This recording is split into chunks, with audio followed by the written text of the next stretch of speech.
দেখুন, আমরা সম্মানিত ভিউয়ার্স, আমরা আসলে যদি রাজনীতি করি, তো রাজনীতির পাঠটা আমাদের জানতে হবে।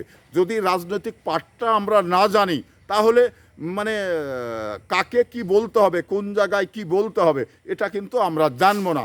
তো এই বাংলাদেশে যে সমস্ত রাজনীতিবিদ হয়েছে, তারা আসলে রাজনৈতিক পাঠটা কতটুকু বুঝেন এবং কতদিনকার রাজনীতিবিদ হলেন বা হয়েছেন, তো সেই ক্ষেত্রে আমার যথেষ্ট সন্দেহ রয়েছে।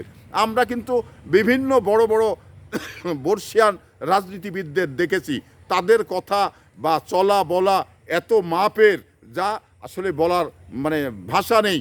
তো সেই ধরনের রাজনীতি করার অধিকার কিন্তু সবার রয়েছে, কিন্তু এই নোংরা রাজনীতি এবং মানুষ ব্যক্তিগত মানে তারেক রহমানকে নিয়ে, ব্যক্তিগত তার মেয়েকে নিয়ে যে ধরনের রাজনীতি করছেন, এটা আমি মনে করি রাজনীতি না, এটা নোংরামি।